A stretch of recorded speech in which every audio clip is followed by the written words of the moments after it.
YouTubers, it's me, Yakov, here to talk more about remote viewing. I have my friend Kay here with me.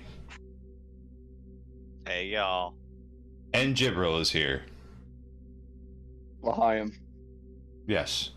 We are here today to follow up on the previous stream that we did, where we clarified that yes, remote viewing is real. Yes, the CIA agents glow in the dark. It was all true. Bioluminescence, remote viewing, clairvoyance, astral projection, it's all true. And The mist that forms on top of your... Oh, you go ahead. They all share a little bit of DNA, a little bit of that scum that forms in the top of your mouth while you sleep. They'll share a little bit of something. Yeah, so we went over this, me and Kay, we did a deep dive into this remote viewing timeline. Kay, could you lay out a little bit of your understanding of it, just the barest minimum? Oh, to be quite frank, I wouldn't say I understand it. But basically, it seems that remote viewing comes more or less from Scientology. I mean, like, now you could say that it does and it doesn't, because it goes back before that, right? Because we could go back to the ancient times with clairvoyance and all that, and then like the Nazis and the Russians were experimenting with that, and then in comes L. Ron Hubbard. Like, he had some kind of connection with like the Western magic tradition and the Russians, incidentally. And yeah, so basically he was interested in being able to perceive, you know, stuff beyond what our five ordinary senses can. And apparently the US government with the CIA, they were real interested in knowing what all the different religious and political and social groups were doing, so they tried to infiltrate them all. And eventually they were able to infiltrate Scientology, and then there's this guy named Ingo Swann. All right, well, let's cut it there. Let's cut it there. We talked a little bit about Ingo Swann on the previous remote viewing dealy. Now it comes as a shock to me when I read this to be like, well, one day L. Ron Hubbard invented Scientology, and then suddenly there was remote viewing, and it was all real, and the CIA hated him for it ever since. And that's kind of the vibe I got when I first started reading this. So I put together a little bit of an addendum. Like you said, I feel like a lot of this started with the Nazis and the Soviets. There seemed to be a little bit of an arms race going on in parapsychology at the time. Now, the West, as it were, like the U.S., England, all of these places, they weren't as into it because of our lame, rationalistic, liberal culture. They just weren't interested in all this metaphysical woo-woo stuff, so they were kind of behind in it.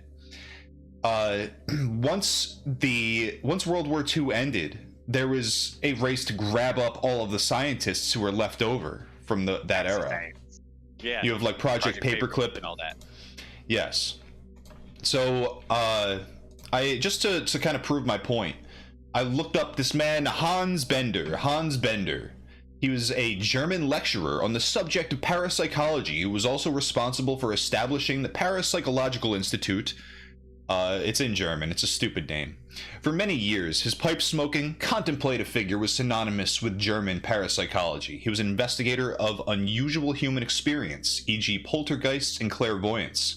One of his most famous cases was the Rosenheim poltergeist, which I don't know anything about. I'll check that out later. But he was a Nazi. He was a member of the Nazi Party. The funny thing is, when you look up the Wikipedia article for a guy like this, it'll say that in order to have a successful career, Bender had already joined the NSDAP at that time. So they have to give you some like reason why he was a Nazi, but he's also yeah, he's a real interesting guy. He's got a Wikipedia page. He really influenced thoughts of parasites. And it's like, he was definitely, just because you joined the Nazi Party to further your career doesn't mean you don't be hating on Jewish folk. So, well, also you could just, I think it's funny how join the party to, you know, not get in trouble. That's true. Back in the Nazi times, if you were interested in the paranormal stuff, but you weren't a party member, you were in trouble. Well, that's fine and all, but I think to like retroactively ascribe that these guys were just pretending to be Nazis when it was like, no, Postmodern. there was a big thing about grabbing all these guys up after World War II, getting them out of trouble, and making them start the CIA and NASA. Like, there was a whole thing about that. Yeah, they snatched like 380 guys. They snatched like 380 of them, spread them throughout the CIA, NASA, etc. Like, a lot of these guys were. Well, that's the ones that they were documented. Okay. There's guys that there were guys that were actually spread over into Europe to also take care of those things. Like, even Germany wanted their people back, so they sent them back there to basically operate as like semi-agents for the United States. That's good. So at the time when all of this was being practiced by the Nazis and the Soviets, you know, it was ESP, it was telekinesis, it was clairvoyance, it was all these terms that we very much associate with psychics and, you know, spoopy doopy, whatever. Now, as time went on, these ideas proliferated still. In the Soviet Union, they just went ahead and continued experimenting on all of these things. They just continued doing it, you know, there was never a break in it. Whereas in America, there is still a reluctance to talk about these things. While all of that is going on, Jack Parsons is doing high-level rocketry research. He's consulting for all sorts of countries. He's hobnobbing with these guys who basically, you know, Werner von Braun, for example, was another one of the Nazi scientists who was taken by the U.S. and used for all sorts of means. Jack Parsons would have been a guy who was around people like that. And a lot of people don't really know about him. He was a famous rocket scientist. Let me pull up the wiki. I had that up and I disregarded it. He's also like one of the dudes who is maybe going to be the next leader of the OTO in America. Yeah. So, John Whiteside Parsons, born October 2nd, 1914, and that lived to June 17th, 1952, an American rocket engineer, chemist, and Thelemite occultist. Associated with the California Institute of Technology, Parsons was one of the principal founders of both the Jet Propulsion's Laboratory and the Aerojet Engineering Corporation. He invented the first rocket engine to use a castable composite rocket propellant and pioneered the advancement of both liquid fuel and solid fuel. So as you can see, this is a guy who was very useful to, like, I guess what is the early military-industrial complex. And eventually blow himself up. He blow himself up in a basement surrounded by rocket fuel and pentagrams. Absolute hero. It's true. Going out with a bang. So around 1945, Jack Parsons was hanging out with L. Ron Hubbard. They were like best of buds. They were basically roommates who were just practicing magic together. When I say magic, boy, do I mean magic. I'm talking about jerking off into the portal with your jerk-off crystals while your buddy sits in the corner and takes notes, dude. I'm talking about it. That's how it's done. A lot of people have heard of like the Babylon working, which was like an attempt to like birth the Whore of Babylon on Earth. Which both men considered a resounding success, by the way, even though nobody can really explain what the hell they were talking about. I kind of get it. So like basically in Thelema, there's this notion of the Scarlet Woman, and she's your girlfriend that you bang during sex magic, and right. She's also the goddess incarnate because of that. Right. It's like when you do your sex magic, you're God, and the woman you're fucking is a goddess, right? Right. So what Jack Parsons wanted, from what I understand, I mean, interpretations might vary. I'm no Thelemite myself, but what I understand is that basically he was looking for the universe to show up in the form of a woman so that he could do the best sex magic by not having to, imagine that your girlfriend is a goddess, but get to the universe to present itself as a goddess in the form of a woman. A lot of people talk about how pornography has changed everybody's sexual orientations. It's made us completely muted. Look at these guys. Made me gay as hell! Look at these dudes. Like, they were just coming up with nasty-ass spectral anomaly type shit. They were just down and dirty with ghosts. Yeah. And like, pornography wasn't stealing their loosh. They literally wanted a genocidal demigod to, like, bang them. Like, that's hot shit, dude. Yeah. Thelema seems to be kind of like, fascist-y orientated from what I can see. I mean, I'm not super into it myself, and that's one of the reasons. That's what we're talking about here, though. That's kind of what we're getting at. Parsons was a student of Crowley. Crowley being a double agent for both the Allies and the Nazis, it seemed like. And probably no one ever too. Exactly. He was butt fucking everybody. And there was a whole train of there was a big circle of dudes butt fucking each other. In all honesty. He was probably at the end of it where there is no end or beginning. That's what you don't understand. It's eternal. Yeah, there is none. There is none. They could never figure out if this guy was actually like pro-English or pro-German. They could never figure out. He was pro getting it up the backside while he's calling Alice when he's wearing a dress. He was just that. He was a local barfly looking for all the world leaders, dude. Yeah. Yeah. So while Parsons and Hubbard were hanging out doing their bits, and here's the thing: if they're like literally trying to channel entities from another realm into the physical reality, there seems to be some overlap with remote viewing there. Yeah, it's a lot crazier, a lot more woo-woo, but aren't you trying to like contact, these other places, these other beings mentally first before you come into the portal? Probably. And especially when you have that lineage going from the Soviets and the Nazis to Crowley to Parsons. All of that stuff was there. And we even have, you were posting in a remote viewing Discord, and you got some interesting responses about that when you asked about the influence of Parsons and Crowley. Yeah, there's a cool remote viewing Discord. I like you was saying, we were not too clear on the relationship between like Crowley and Hubbard and remote viewing and how those three things exactly come together.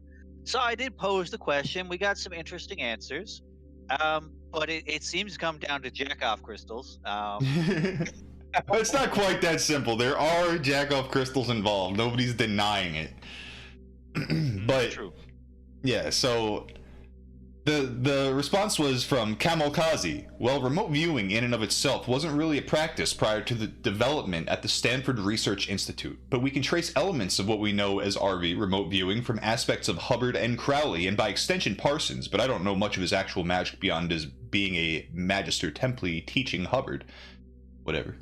What we get from Hubbard is the elements of Scientology auditing process that shape the format of CRV, many of its main derivatives. So coordinate remote viewing is what CRV is, as we went over previously. Yeah, it's probably come up with probably Ingo Swann came up with it, and he also mentions in his book about like psychic phenomena and human sexuality and all that. He talks about how to develop your psychic powers, and he mentions like leadbeater, masturbating, and well, you know what direction that goes in if you know what I'm talking about. Sucking mercury into your scrotum and. No, it's more about boys. It's more about boys. But this is just shit for the boys, really. No girls allowed. Oh. The use of a second individual acting as a monitor steering a session and a lot of the general formatting of the paperwork, sciencey sounding terms, and gratuitous use of acronyms are rooted in Ingo and the other Scientologists' familiarity with the cult's culture. Some of the folks on the Discord have also come into possession of some auditing clearing materials distributed by a free zone Scientologist, someone who believes in and practices Scientology but is not affiliated with the cult. This is where we observe the similarities. There's also a letter to L. Ron Hubbard from Ingo who's thanked him for helping inspire remote viewing. And then the second post is, as for Crowley and Thelema, their ideological imprint on remote viewing is fainter in that their practices were eventually passed down from Crowley to Parsons to Hubbard. However, it is worthy of noting some of the similar principles in Crowley's tarot reading protocol to the idea of needing to be blind to a target to demonstrate proof of psi. What he would do is either select a card to represent the querent, the person he was reading for, or have them pick one, and he'd label it the significator, which acts similarly to the way we often use a target reference number to resemble the target. He would then shuffle it back in and cut the deck down in a methodical way based around the astrological houses and more or less verify whether he was on target by which house the significator appeared in. He would then repeat this process several different ways, and if the significator didn't show up in the right deck, they'd call the reading a miss. As far as I know, he didn't have the querent reveal their question to him at all. There is also presumably a connection to scrying and astral projection, but I'm not terribly well read on either of those, so I wouldn't be able to draw conclusions either way. They are related in the sense that they are evolutionary links in the process that came together, rather than something specifically passed down as remote viewing. Okay. Yeah, so the whole connection there between remote viewing and astral projection, I mean, as far as Crowley is concerned, so now maybe I haven't got the history 100% correct, but I think it goes back to the workings he did with Mr. Newberg, which are documented in his poems called White Stains. So basically, Mr. Newberg and Aleister Crowley went to the Paris Hotel, and maybe this is the same ritual, maybe it's a different ritual, but Aleister Crowley and Mr. Newberg, or another dude, not sure who, so the pair of them, they would recite the calls of the 49 ethers, or 48 ethers, depending on how you want to read the text. Anyways, so they would recite this Enochian key or Enochian call to open up the ethers so they could travel through the gates of the cosmos, because there's like 30 gates surrounding the Earth. Anyways, yeah, true. It's like 30 concentric spheres that surround the Earth.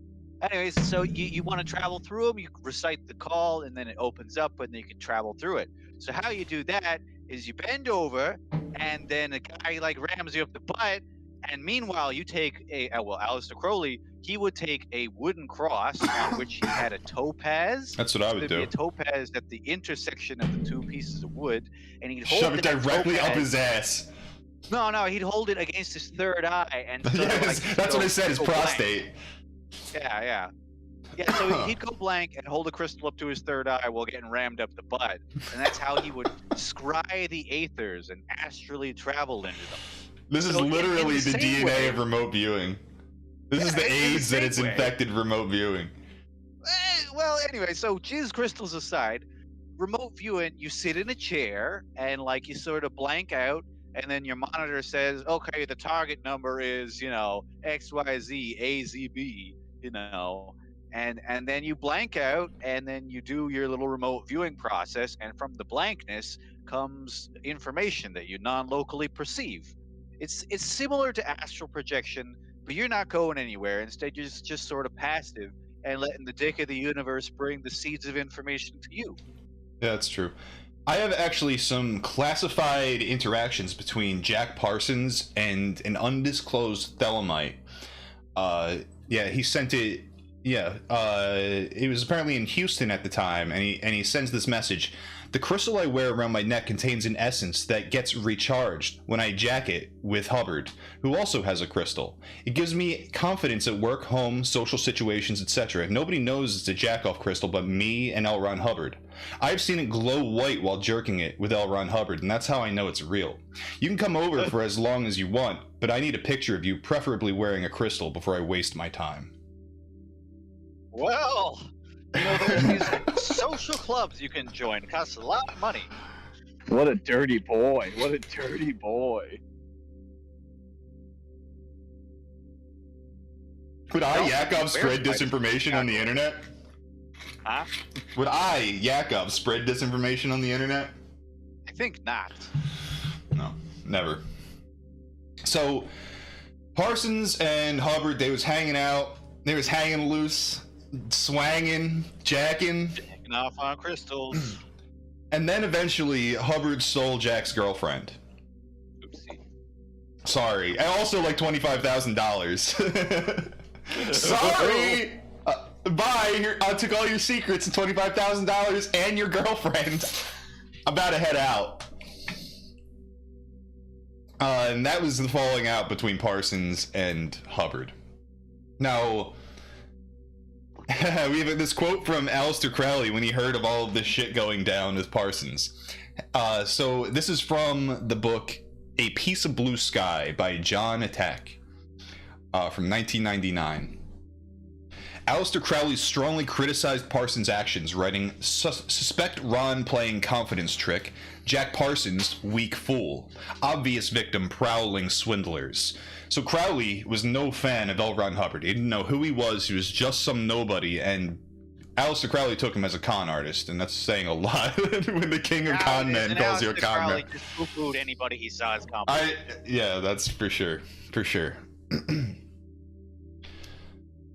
So at that point, it seems L. Ron Hubbard skedaddles with a lot of this occult information, and he cleans it up, gussies it up, he makes it seem more scientific, as the Scientologists are one to do, slap a bunch of acronyms on it, much like an intelligence organization would do.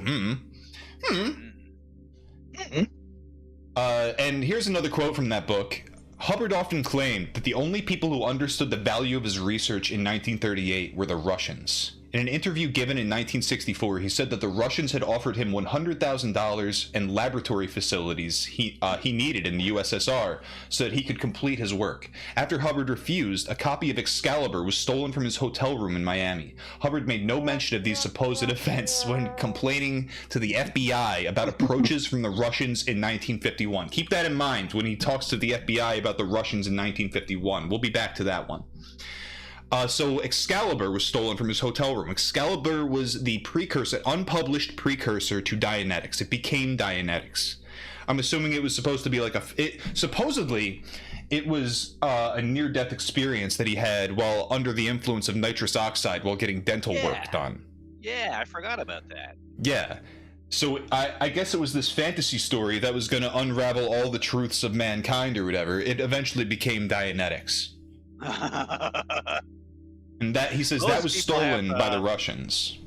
Most people, they have these like near-death experiences, and they say it changes their life for the better. But, well, you know, Dianetics is a very interesting book. I've only started reading it. I'm going to do a little bit of commentary on it. I'm probably going to have some shorts, make some YouTube shorts based around some quotes that I would like to dig into. It's a very interesting book, and it immediately feels hermetic or Gnostic immediately. Like talk of the nous. What is, you know what I'm talking about, Kay? Help me out here. Nous is like a Greek idea of like thoughts as a thing that exists outside of space and time or some shit. What is that usually associated with, that sort of talk? I think, you know, I'm not too sure. It either comes from like one of the old guys like Aristotle or Plato. I can't remember the exact distinction, but like one of them, like maybe Plato was more about reality, and the other one was. So I would guess. I want to say Neoplatonism. Then it probably started taking hold, and then became, you know, Gnostic or Hermetic, that sort of thing. I'm not a historian, but yeah, basically in Neoplatonic thought and in Gnosticism, nous is like the ideal realm of where ideas live.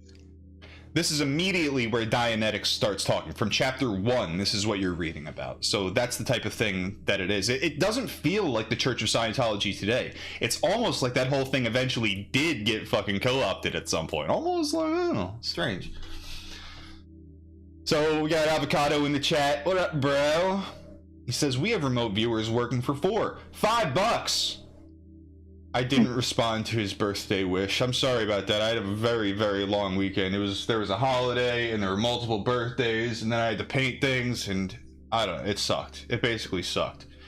Peppa Method Man in the chat. What up, homie? Jamie. Hey, bro. We got Flame out there, dude. Don't be a stranger. Don't be a stranger, bro. Vinny Parent. Scientology is tight. Dianetics is tight, dude. Flame Upon Herb says booty clubs, and Avocado says you can spread STD on net. Yep. STD's back. I got a virus right now, dude. I'll give you a virus. Where was I? So once again, we're talking about the Soviets coming to Hubbard. He's talking about the 30s. He's saying that. Now, there's a lot of lies happening here. I can promise you that right now. You can't always pinpoint them, but they're definitely in there. Spread about, and you don't know what's real, what's fake. Of course, Hubbard's saying things to make himself sound cool. Like, no shit. So that interview where he said the Russians offered him the money was in '64, and he says that, I think he's claiming that it was in the late 30s, maybe even the early 40s when all of this happened, which puts us before the timeline begins. So basically, my take on this whole thing so far is that remote viewing comes from Nazi experiments carried on by the scientists picked up by the US and Soviets post-war. The US was less interested in the mystical stuff because of the rational culture. Remote viewing and the like continued in the Soviet Union, but was kept quiet in the US. Parsons winds up with the info from his career in rocket science, contemporaneous with the end of World War II. This is how Hubbard got it. US intelligence is late to the party, leading to friction with Hubbard. Now keep in mind, U.S. intelligence has access to all of the sources that Parsons would have had, including Parsons, who was working with U.S. intelligence.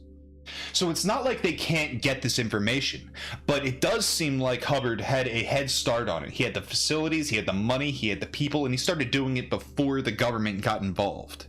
And at that point, the government was pissed. Because they want a monopoly. If you're supposed to control stuff. Exactly, which leads us to our timeline.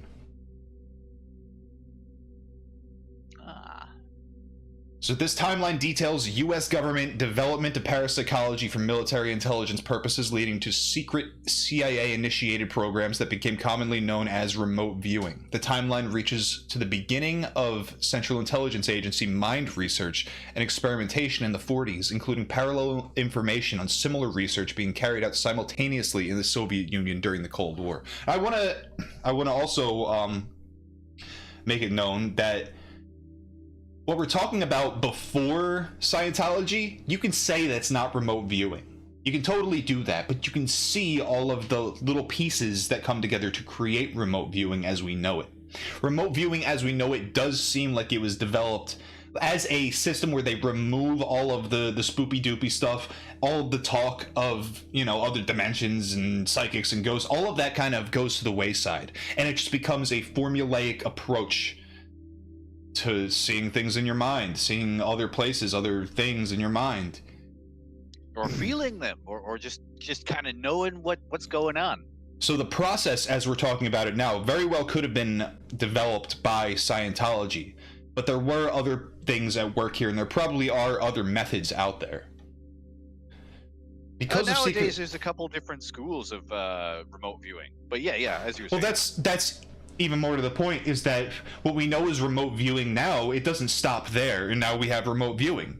It is going to continue to evolve into other ways of doing things. Some will probably remember these old mystical approaches and add those back in. Others will become more formulaic, more scientific.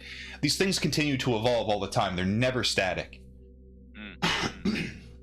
So because another side note is this timeline that we're looking at, it says CIA a lot, but I've heard that the DIA was actually more involved with remote viewing for a longer period of time and remains so. So, I mean, when you're talking about this time period, though, it's very hard to nail it down because things were a lot looser, and a lot of these like acronym organizations converged on one another as time went on. So because of a secret contract between the CIA and highly trained Scientologists at the inception of the CIA-initiated remote viewing program, events related to Scientology and L. Ron Hubbard that led up to the unlikely marriage of CIA and Scientology are included. Also included are the key events involving CIA and other U.S. intelligence agencies that are parallel to the evolution of remote viewing, that are linked to its development in ways that are as inexplicable as they are inextricable. As a result, the remote viewing timeline necessarily is a partial timeline of events and people related to the Pentagon Papers and Watergate. So our timeline begins in 1943. This is about the time that Hubbard and Parsons would be hanging out. I can document that around 45. E. Howard Hunt is confirmed for service in Office of Strategic Services, OSS, forerunner to the CIA. Hunt goes to Catalina Island for training. Among the people Hunt trains with is Lucian Konin. Can you tell me about that guy? He comes up a lot in this and he's never explained. Oh, that's a good question. Let's just do a real quick Google search. I'm gonna do that. And, sure. You keep reading. We'll do. 1946. Now note that we've just begun here. We're in 1946 already. This is after Parsons and Hubbard were doing whatever they were doing. Psychiatrist Louis J. Fielding joins the Veterans Administration in Los Angeles as staff psychiatrist and instructor in clinical psychiatry. When Fielding joins the VA, and intermittently over the next several years, Dianetics and Scientology founder L. Ron Hubbard is living in and around LA doing Dianetic research. At this point, he's doing Dianetic research at this point. In 1950, Dianetics would be published, so he's in the beginning stages of that, I guess. He has opened an office in Hollywood and is delivering Dianetic processing to people. When there, he is associated with the Los Angeles Veterans Administration. Fielding later would be integral to incidents involving CIA's E. Howard Hunt, Daniel Ellsberg, Lucian Koenig, and the Pentagon Papers and the Watergate scandal. At the very time that the CIA is secretly setting up its remote viewing program using highly trained Scientologists. Well, Thursday. I got the Wikipedia article pulled up about Mr. Koenig. So he was a French American. He was born in France, and he would become like part of the. He'd serve in the military, and he was also a real important person for the CIA in terms of Southeast Asia and Vietnam specifically. So apparently, he's being described as a crucial person in the CIA's link with the Southeast Asian opium trade, so you can imagine what that entails. Yep. And apparently, it's like he's like George H.W. Bush before H.W. Bush, dude. I don't know enough about the situation to say that, but apparently he was considered a former colleague of the. Well, sorry, I'm just reading badly here. So yeah, he went on to work for the Drug Enforcement Agency in the 70s. Like he left the CIA in '68 and went to work for the DEA in 1972, and he was chief of covert operations for the Drug Enforcement Agency. And apparently, in regards to the Watergate scandal, he said that if I had been involved, we'd have done it right. That's awesome. With the balls on that, dude. So Vinny in the chat does this have says, any connection whatsoever? Well, sorry, does this have any connection whatsoever to Air America when it comes to the 1960s and them using the Air America to, traffic drugs through Cambodia to the United States and Europe? These are the people. Sounds like he knows all about that. These are the people, yeah. So Vinny in the chat says, as I've always felt, remote viewing was slapped on clairvoyance to give it scientific legitimacy. And that's kind of the point of my whole preamble to this. Is that the DNA to remote viewing goes back way further than L. Ron Hubbard. Yeah, I mean, so clairvoyance is basically when you develop your third eye so that you can see auras and you can see distant objects without being able to look at them with your eyes, and you can even see through space and time. But like remote viewing is less about seeing and more about non-local perception. It's like, you sort of blank your mind and then focus on a signal, like a set of numbers, and then you start to receive information about that signal. And the information you could receive could be like when we go through how to do remote viewing, you can start out with a feeling, and you could start to be like getting an impression of what things smell like there, what it tastes like, what kind of things you might see there, the shapes, the colors, and then information like low level information or like emotions or thoughts that exist there. Or you might even get like more like you might get total abstract information that summarizes the whole history of the place, right? You just get information through non-local perception with remote viewing, whereas clairvoyance is more about seeing. So Thursday, September the 18th, 1947, the National Security Act of 1947 establishes the CIA. Robert Comer is in the CIA at its inception. Comer will become a close associate of Daniel Ellsberg at RAND and will be with Ellsberg in Vietnam. Wednesday, October 15th, 1947, a letter purportedly from L. Ron Hubbard dated the 15th of October, 1947, ends up in the Veterans Administration files in Los Angeles, where Louis J. Fielding is staff psychiatrist. The subject of the letter is Hubbard pleading with the VA for psychiatric help. The letter never surfaces until decades later, and then only as a copy several generations removed, making its authenticity impossible to prove or disprove. Now, I do have more on that. We'll get there when the time comes. June 1948, with CIA Liaison for Administration and Supply, a separate clandestine organization called Office of Policy Coordination, OPC, is created. On CIA orders, E. Howard Hunt reports to Washington, D.C. to begin service in OPC. July 1949, CIA's head of scientific intelligence goes to Western Europe to learn Soviet techniques in mind control and interrogation, including use of LSD. So here we are referencing Soviet experiments. I've read that the Nazis were doing similar experiments with mescaline. That was their drug of choice. 1950s. Thursday. 420, baby. 1950. CIA's mind control program, Project Bluebird, is authorized on Hitler's birthday. It's a little weird. CIA contracted psychiatrists begin secret experiments with ice pick lobotomies, electroshock, hypnosis, pain, and drugs, including cocaine, heroin, and LSD. In coordination with the Veterans Administration, U.S. military veterans are used as unwitting subjects for many of the experiments. Man, L. Ron Hubbard probably got MK Ultra, didn't he? More than likely. More than likely. Possible. He definitely met people who got MK Ultra. I don't know if he himself was, because, you know, maybe that's part of why he's such a control freak. He was such a control freak, right? Stuff like pleading with the Veterans Administration for psychiatric help, while that's like not an unheard of thing, like that occurs, people do that. At the same time, like, it's very strange that that's happening while all of these experiments are beginning and he's fucking around with people like Jack Parsons doing like fucked up sex rituals. Tuesday, the 9th of May, 1950. The book Dianetics, The Modern Science of Mental Health by L. Ron Hubbard is released. It decries hypnosis and describes techniques for safely accessing the mind of contents of incidents involving unconsciousness, hypnosis, drugs, and pain. It becomes a bestseller. Dianetics is released. Now notice, once again, now here he is being like, he's talking about how evil all of their techniques are and how he has a better technique, which is like, and not to mention a better technique that becomes evil. It's almost like the abuser repeating the abuse.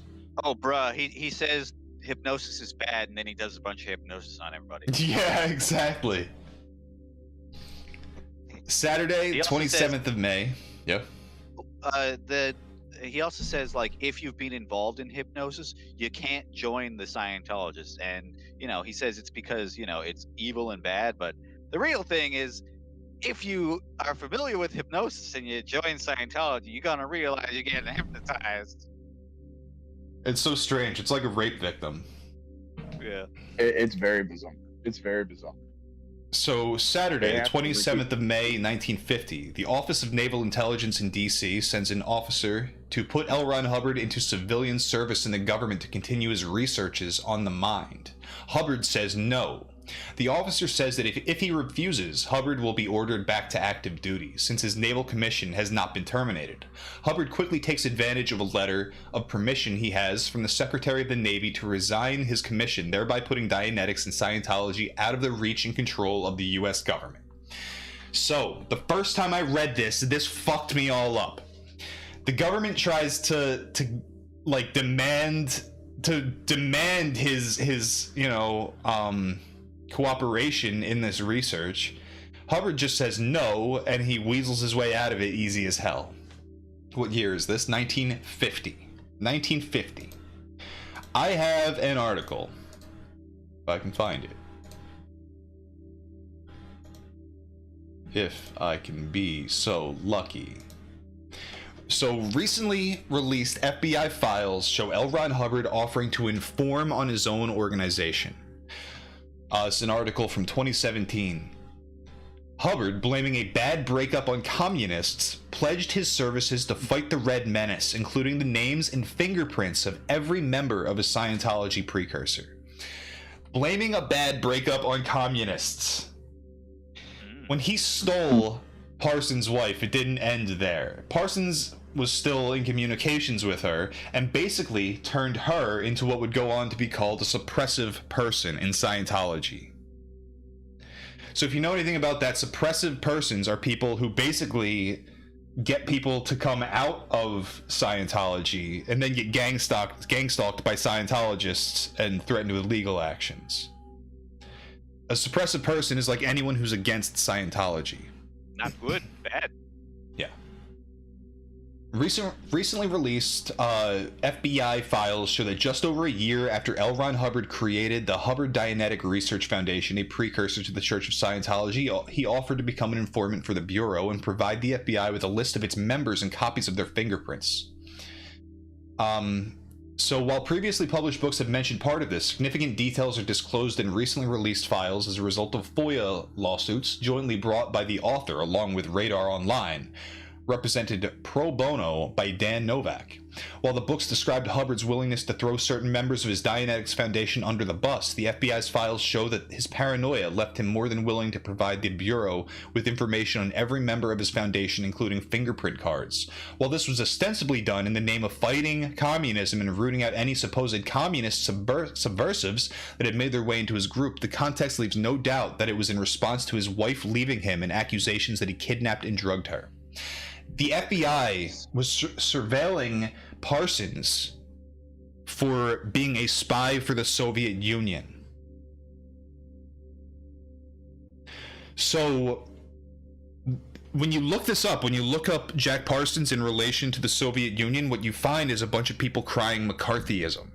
All the witch hunt stuff. But once again, you look into one of these people who's accused of being a communist spy, and it turns out that he wrote a bunch of pamphlets that were pro-communist.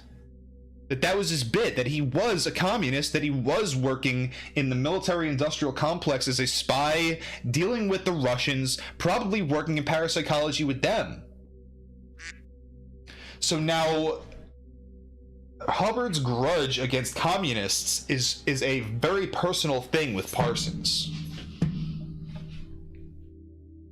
Oh my. And let's not forget, like, the American intelligence community kind of wanted in on Scientology, ostensibly to control it like they did with other religious groups, cults, social organizations, companies, corporations, etc.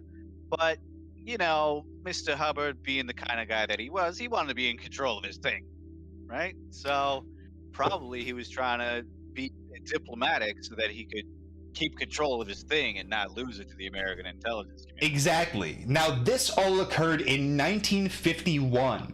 Immediately after he releases Dianetics, immediately after he is approached by the US government about recruiting him.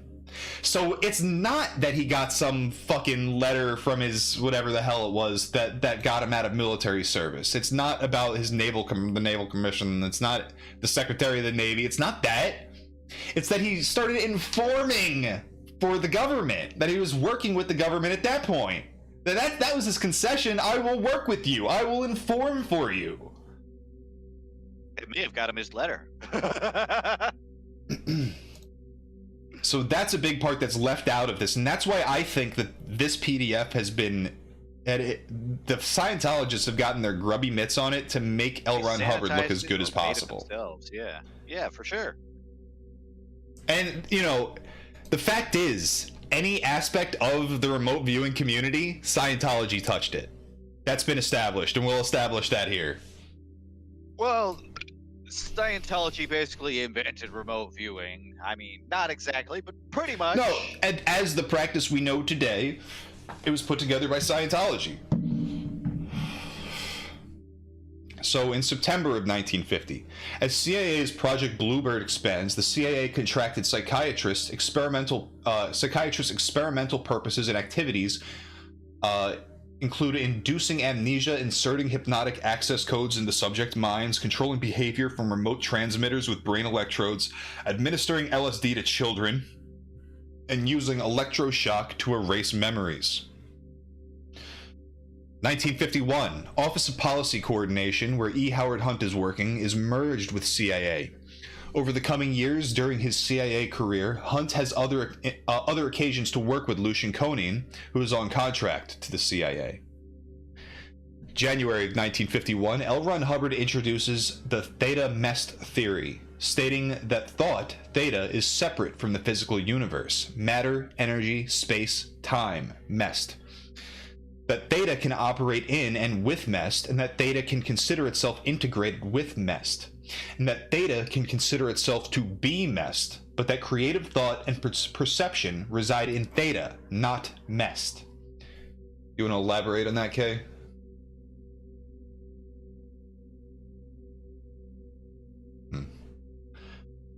It's very complicated, and basically, I feel like it's very much connected to Neoplatonism. Monday, June 25th, 1951, L. Ron Hubbard exposes a carefully guarded secret of certain military and intelligence organizations. In a new book, Science of Survival, Hubbard says it required Dianetic processing to uncover pain drug hypnosis. Otherwise, pain drug hypnosis was out of sight, unsuspected, and unknown. Hubbard denounces its use as a vicious war weapon that may be of considerably more use in conquering a society than the atom bomb. Note, it's not until decades later that CIA's pain drug hypnosis experimentation during this period begins to be investigated and reported by Congress. By that time, CIA's Richard Helms, Sidney Gottlieb, and others will have destroyed many of the CIA's records of such activities. Gotta destroy the evidence, dude. That's not shady at all. That's not shady, dude. They were just trying to clean house, dude. Gets dirty in there. That's true. You know, all those skeletons, dude, they gather dust, dude. Not good Gotta for it. burn something. Gotta burn something, dude. Vinny says McCarthy was tight. Why so much heat? Yeah.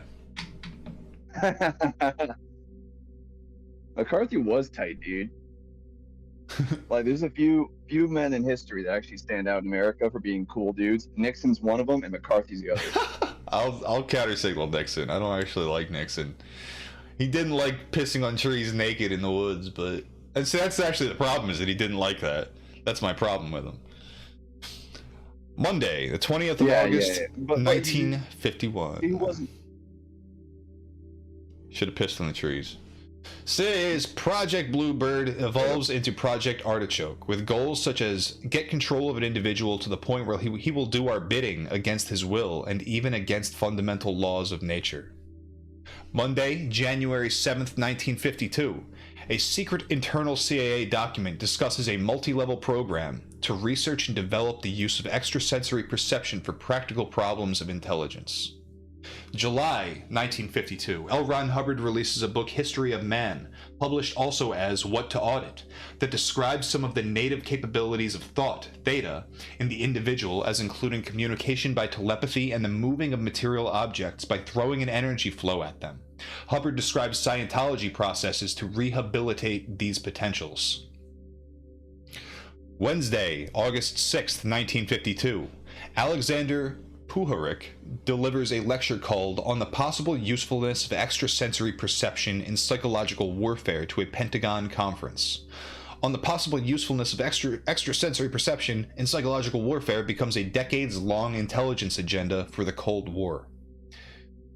December of 1952, George Hunter White, on loan to CIA from the Federal Narcotics Bureau, begins administering LSD to unwitting U.S. citizens at a CIA safe house in Greenwich Village.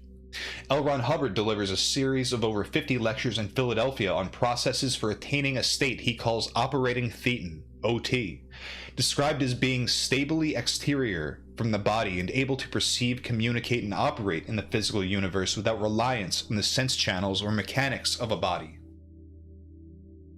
1953, James McCord, later to be involved in the Watergate break-in, joins CIA. Friday, the 10th of April, 1953. CIA Director Alan Dulles gives a speech before the National Alumni Conference at Princeton University, lecturing on how sinister the battle for men's minds has become in Soviet hands. So basically that's just an excuse to start practicing this stuff outwardly.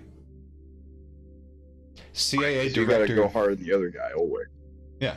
It's an arms race. CIA Director Alan Dulles authorizes a new expanded mind control program, MK-Ultra, brainchild of Richard Helms, a high-ranking member of CIA's clandestine services. E. Howard Hunt is working at CIA headquarters at the time as a chief of covert operations under clandestine services. So this is the beginning of what we know as MK-Ultra. Before were the precursors, you had Bluebird and Artichoke. Did I talk about Artichoke yet? I don't remember. One interesting thing... You did. I've been watching all of this prison stuff, and I've basically been doing the rundown on the Aryan Brotherhood. Aryan Brotherhood started as the Bluebird Gang, which it was right around the same time period. Interesting. That's very interesting. Yep. I know they allowed like certain other ethnic groups to actually be in the Aryan Brotherhood for like a long time. The Aryan Brotherhood is not really about ethnic groups at all. No, it's about money now. It's all about money. Yeah. Thursday, the 19th of November, 1953, on a 3-day holiday for CIA officials at Deer Creek Lodge in the mountains of Maryland, Sidney Gottlieb, head of the CIA's MK-Ultra, secretly slips LSD into the after-dinner drinks. An Army scientist and germ warfare specialist named Frank Olson, who was working on an MK-Ultra project, experiences a bad trip, becoming very disoriented. Note, Olson soon commits suicide. So this guy was an insider in MK-Ultra. He was slipped LSD in some Cointreau he was drinking. And eventually he would jump the fuck out a window. Jump out a window. Jump out a window. You know how it be when you just jump out a window.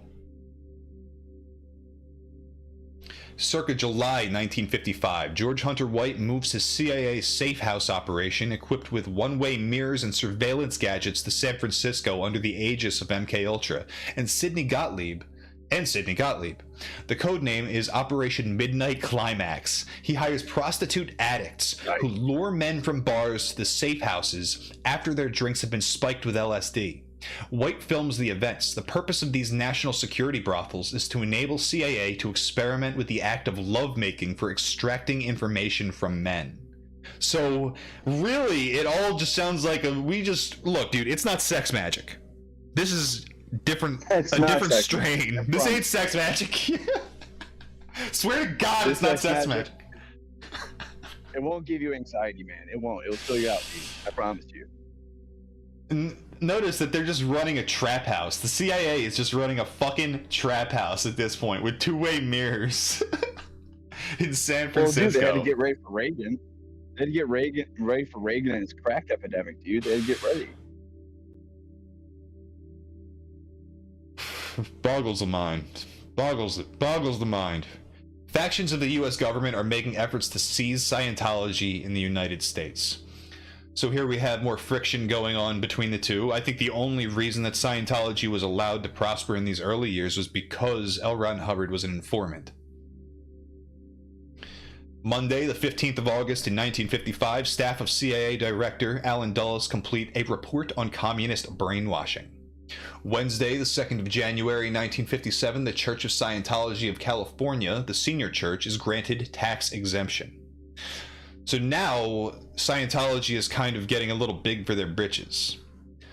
July 1957, the CIA has a file on L. Ron Hubbard and his organization. January, and I think Hubbard was complicit in that. January 1958, L. Ron Hubbard introduces the American Blue E-meter, a transistorized improvement over earlier prototypes to be used as an aid for Scientology practitioners. Newer Scientology technology begin to require the use of the meter as a guide to the use of processes toward the attainment of operating thetan, OT. June 1958, Daniel Ellsberg arrives at RAND to spend the summer as a consultant. Circa July 1958, U.S. corporations including Westinghouse, General Electric, and Bell Telephone have begun telepathy research. So here, it's outright being researched in the private sector that's working with the government. So the government can always say, we're not doing it, and then they can contract these guys to do it. Saturday, the 8th of November, 1958, the Herald Tribune in New York reports that Westinghouse Electric Corporation has begun to study ESP using specially designed apparatus. Probably in relation to Scientology somehow. Probably an e-meter. Saturday, July 25th, 1959, Westinghouse Corporation's Friendship Laboratory undertakes an experiment in ESP with the USS Nautilus, linking one person on land, the sender, with another person in the submarine, the receiver, while the vessel is submerged. Representatives of the U.S. Navy and Air Force are present during the experiments, which run for 16 days under Air Force Colonel William H. Bowers. The experiments result in a 70% success rate.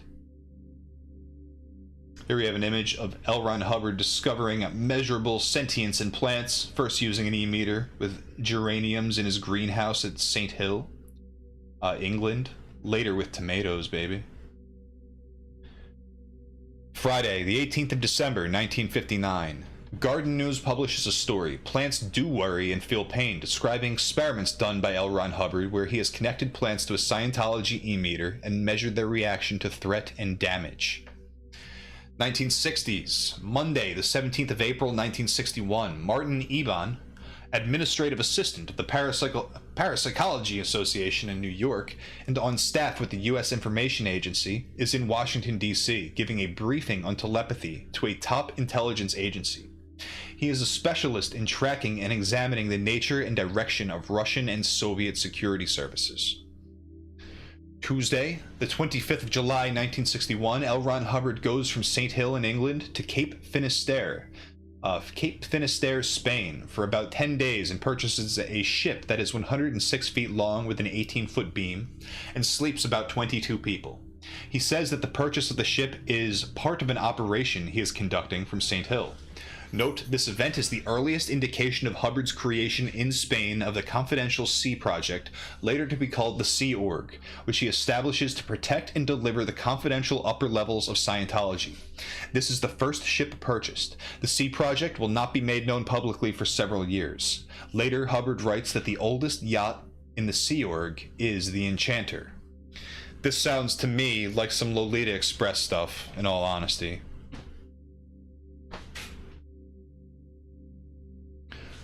Tuesday, August 1st, 1961, the Defense Intelligence Agency, DIA, is created in the Department of Defense, DoD, by DoD Directive 5105.21, August 1st, 1961.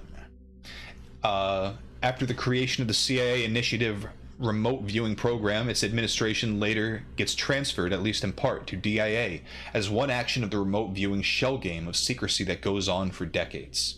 The Soviet Union claims to have confirmed communication between two people separated by long distances without conventional communication facilities. July of 1962, a book published in the Soviet Union, Biological Radio Communication, claims experimental confirmation of the fact that communication between two people separated by long distances can be carried out through water, over air, and across metal barrier by means of cerebral radiation in the course of thinking and without conventional communication facilities. 1963, CIA organizes the Robert R. Mullen public relations firm as a CIA front company for use mainly in providing CIA cover overseas.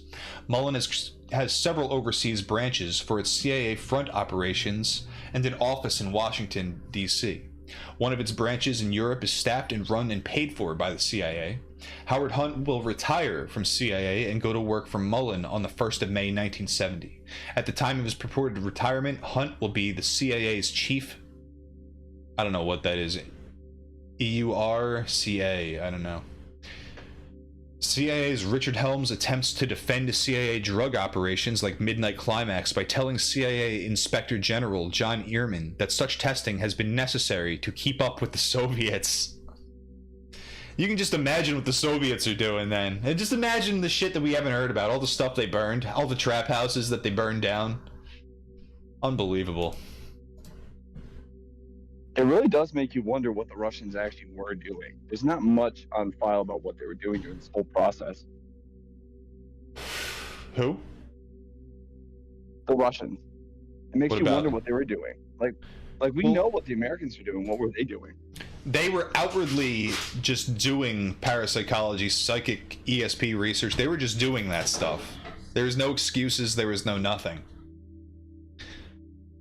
How far along were they? Well, I don't know. There's no Freedom of Information Act in Russia, I don't think.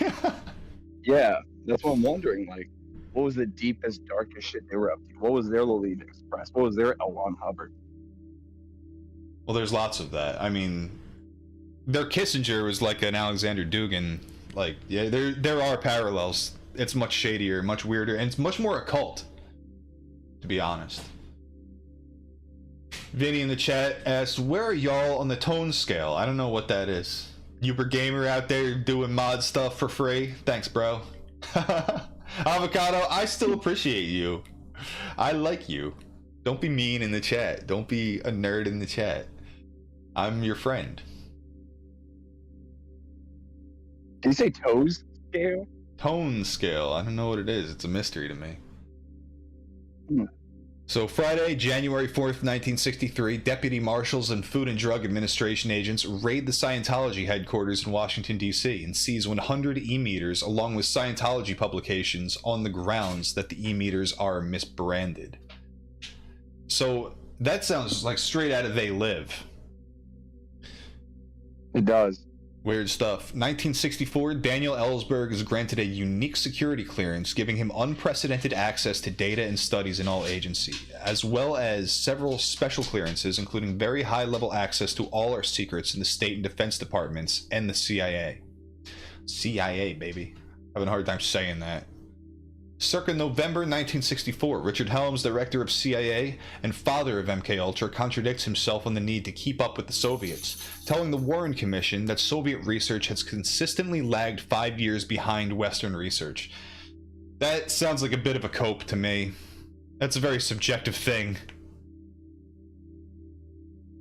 Well, I guess... So I'm wondering if that is specifically in context of, like, psychological warfare.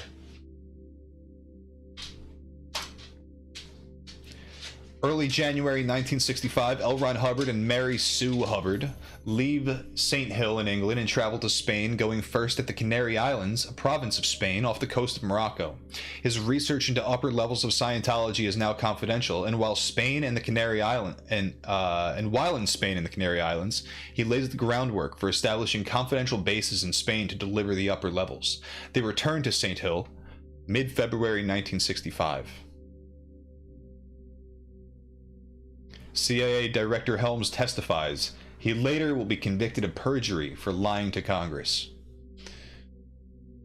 Monday, the 17th of May, 1965, psychiatrist Jose Delgado gives a mind control demonstration in Spain with a bull. He presses a button on a radio transmitter and the bull breaks to a halt. He presses another button and the bull turns to the right and trots away, obeying commands being delivered through radio signals to brain regions in which fine wires had been planted the day before. Monday, the 14th of June, 1965, L. Ron Hubbard issues Politics, Freedom From, in executive directive form, declaring Scientology to be non-political and non-ideological, and declaring it free of any political connection or allegiance of any kind whatever. He says the reason for the declaration is the continuing efforts of the U.S. government to seize Scientology in the United States. In closing, he says Scientologists may be members of any political group on this planet without restraint, only so long as these individuals or that group does not attempt to seize Scientology for their own warlike ends, and so make it unworkable or distasteful by invidious connections. So I think here we are. He's saying that Scientology is non-political, non-ideological, when previously in Dianetics it says straightforward that it is a book that will help you fight communism. I think this is part of his collaboration with the federal government. They don't want the group to be partisan. That can't help them in any way. So I think that's a concession to them. And also, he says that Scientologists may be members of any political group on the planet, as long as they don't, try to seize it or whatever, which is like a pretty empty statement. But he is kind of saying, like, yeah, you can be in the CIA, whatever. Tuesday, the 29th of June, 1965, L. Ron Hubbard tells a group of Scientology students in a lecture at St. Hill in England that he has recently returned from Washington, D.C., where IRS and factions of the U.S. government have been trying to seize Scientology in the United States, and that he has told them an emphatic no. I think this is part of keeping up face. I think Hubbard was allowed to go out and say how he really felt under the guise that Scientology had no connections to the U.S. government, because it did have connections and they didn't want that getting out. Not in 1965, at least. July 1965, E. Howard Hunt converts from CIA employee to CIA contract status and is sent by Richard Helms on a secret mission to Madrid, Spain, the Canary Islands, where L. Ron Hubbard has recently begun to establish a base for upper-level Scientology research, is a province of Spain at the time. In a meeting with CIA's William Colby, it is arranged that Daniel Ellsberg will be traveling to Vietnam with E. Howard Hunt's longtime associate, CIA's Lucian Conan, on a team headed up by 20-year CIA veteran Edward Lansdale. Friday, the 3rd of September 1965, L. Ron Hubbard inaugurates the Confidential Clearing Course, available only at St. Hill in East Grinstead, Sussex, England. Now, these courses are interesting. Like, this is getting into like the levels of Scientology, the initiation, you know, the pyramid scheme aspect of it, which isn't really solidified at this point. Monday, the 11th of October, 1965, Moscow's A.S. Popov Scientific Technical Society for Radio Engineering, Electronics, and Communication establishes a laboratory for bioinformation to conduct laboratory-controlled telepathic experiments. Sunday, the 17th of October, 1965, Daniel Ellsberg has arrived in Vietnam with CIA's Edward Lansdale and Lucian Conan and is put in touch with John Paul Vann. Through Vann, Ellsberg meets reporter Neil Sheehan. For about 6 weeks, Vann drives Ellsberg around to every province capital in three corps? I don't know what that is. The 11 provinces that include Saigon. Sheehan would later publish the Pentagon Papers. Tuesday, the 14th of December, 1965, Stephen I. Abrams, director of the Parapsychological Laboratory, Oxford University in England, working under the auspices of CIA's MKUltra, prepares a review article entitled Extrasensory Perception. It says ESP has been demonstrated, but is not understood or controllable. L. Ron Hubbard forbids access to confidential Scientology upper levels for anyone connected to police spy organizations and government spy organizations, including CIA, IRS, FBI, and NSA. This is 1965. I would say this is all bullshit, and it goes from there. I didn't want to interrupt, but the 3rd Army Corps is specifically all armored, so it's an armored corps. Cool. Yeah, I thought that might need some context for that. Is that what it is? It's talking about like provinces. Well, they were probably in a specific province of Saigon. Gotcha. I gotcha. Yeah, it makes sense. Tuesday, the 14th of December, 1965. Stephen I. Abrams, director of the Parapsychology... I read that already, didn't I? Yeah. Tuesday, 28th of December, 1965. L. Ron Hubbard issues a Scientology policy letter that forbids anyone connected to a suppressive group from being allowed onto the confidential Scientology upper levels unless and until the group is permanently disbanded. Suppressive groups are defined as those who seek to destroy Scientology or specialize in injuring or killing people or damaging their cases. Damaging their cases? That's not exactly killing people. There's like a difference there. Or that advocate the suppression of mankind. They include police spy organizations, government spy organizations, such as all the alphabet organizations that I've listed, and any other federal agency in the country. So this would go on to become suppressive people. It would be individuals that they start accusing of this, and basically gang stalking. That's what they do now. Wednesday, the 2nd of February... Huh? Does this have any connection whatsoever to the Red Scare where they were like hunting after communists? Yeah, I mean, that was the McCarthy thing. Right, but this is sounding more like it's you know, taxes and shit still. This is the U.S. intelligence organizations trying to keep up with Russia. So they're trying to enlist Scientology to aid their research. So there is an aspect of, it's more Cold War stuff than it is Red Scare stuff. I don't know, I don't really know much about what exactly the Red Scare is. Well, that was when they were basically accusing like celebrities to actors to, you know, bankers, etc., of being active communists. Well, that's what they were doing with Parsons. Okay. Just had to get that cleared. Yep. Wednesday, the 2nd of February, 1966, CIA contractor Cleve Baxter connects plants to polygraphs and gets reactions on the machines when the plants are threatened or harmed. These are almost identical to plant experiments done by L. Ron Hubbard over 6 years earlier using the Scientology e-meter. March of 1966, Daniel Ellsberg is working in Vietnam in conjunction with the CIA's Intelligence Coordination and Exploitations Operation. Forerunner of the Phoenix Project on Hamlet pacification, a euphemism for, among other things, kidnapping, brutal interrogations, and assassinations. Oh. Thursday, the 7th of April, 1966, Daniel Ellsberg is in a meeting in Vietnam with his old friend from RAND, CIA veteran and National Security Council member Robert Comer. At the time, Ellsberg is involved with Lucian Koenig and John Paul Vann. One of the Green Berets in the various CIA pacification programs is Paul Preston. Preston later will enroll in Scientology and will be described by some sources as having become the bodyguard of L. Ron Hubbard when Hubbard disappears. When Hubbard goes into occultation or whatever. Weird stuff. Circa July 1966, Special Department Number 8 is established at the Institute of Automation and Electrometry in Akademgorodak, Science City, near Novosibirsk, Siberia. The building that houses the department can only be entered if one knows the code, changed each week, that opens the main door's lock. The Number 8 operation is devoted to experiments and information transmission by bioenergetic means. About 60 researchers have been brought to the facility from other parts of the USSR. Saturday, July 9th, 1966, the Moscow Daily... Some sort of Pravda, dude. It says Pravda. I can't read that other word. I won't even try. Reports on long-distance telepathy experiments conducted by the Moscow Laboratory of Bioinformation using Yuri Kamensky and Karl Nikolaev. The experiments are reported to have demonstrated the reality of the phenomenon and produced valuable data, both positive and negative, which pointed up the need for continued research. The Soviet Union reports more successful telepathy experiments, escalating the Cold War race for supremacy in psychological warfare. Friday, the 29th of July, 1966.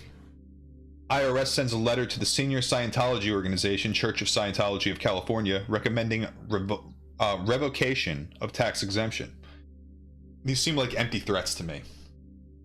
They are. Because it's not like that ever happened. And it's not like the federal government isn't capable of actually threatening people. So if they wanted to threaten them, they would threaten them. Well, it is entirely possible they did this just so that way it looks like on the books they were actually going against them.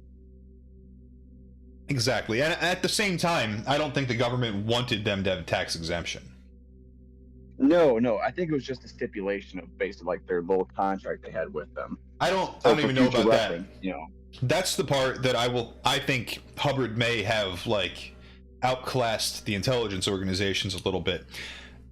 Nobody would have predicted that how successful Hubbard would have been. How could you possibly have predicted that? And Hubbard seemed to know that. They probably would have figured that he would have died like every other fucking cult leader doing something stupid.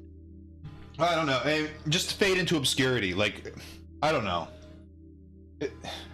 How powerful of a book can Dianetics be? Well, pretty powerful. More powerful than anybody realized. Powerful. The 1960s caused a lot of religious change for Americans. So that's one of the biggest ones, man. Well, and he was early to the party. And that's the thing. The 60s is what everybody thinks about for all of the new agey stuff. But really, all of the precursors to that, the invention of LSD and everything, and, all the psychedelics, all the mind warfare stuff, that was the precursor to it. And that was happening clandestine in the 50s, while Hubbard was just externalizing the hierarchy. He was just saying it all out in the open before anybody was. And he did very similar things to Aleister Crowley. Aleister Crowley buddied shoulders with a lot of very wealthy, very weird people. And if you look through if you were to just Google in general, Scientology and remote viewing, you'll get 5 major guys who are still alive today that are connected to people like Tom DeLonge with To the Stars. There are individuals that are still around from basically when Aleister Crowley was just hanging around with them. and then they did the same thing Alistair did. Not Alistair Crowley, fucking, I'm sorry, I fucked my words up. That's with okay. L. Ron Hubbard. L. Ron Hubbard, complete and utterly, started, like you said, very early. Did the same thing that Alistair Crowley did when it came to bloodying shoulders, and it just kept going. The ball just kept rolling, dude. And that's the thing. It's not just that they're pals with them. Like, there's serious high-level collusions happening here. Some of it on the books, some of it not on the books. You don't get this big without some help along the way. And sometimes the people who give you help strongly regret ever helping you. Yes, that is very true. Kay is back. I didn't realize you weren't here. Yeah, sorry about that. The Illuminati cut off my internet connection because they didn't want you to know that Olsen got whacked. Well, I said it. I said it, dude. Don't worry about that. I made sure the people. Okay. We quickly went over it. So he was dosed during an MK Ultra CIA party. He had a bad trip, is what the timeline says, and then he would eventually go on to kill himself, jump out a window. You know how you do like a swanton bomb out of fucking 33rd story window in a pyramid? Yeah. That's not what actually happened. Well, tell me. There's actually a documentary that I'll probably link in the comments or something like that, so people can go and watch it if they want. So if you're watching this after the stream, you can check the comment box below. There'll be a link. Anyways, in the documentary, to summarize, this journalist, he wants to know about Olsen's suicide. So he hires a remote viewer, right? And he gets the remote viewer to remote view the suicide. And she's like, I don't understand. He's got something in his head. He's brown. He's a zombie. He's confused. He's upset. I don't know what's going on. What does this mean, right? And then the journalist, he goes on, he wants to talk to this remote viewer again.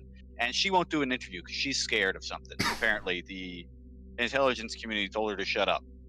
So anyways, then the journalist goes to see Olsen's son. And Olsen's son has been trying to find out what happened to his father for a long time. And he went and talked to one of the scientists who also got dosed with LSD.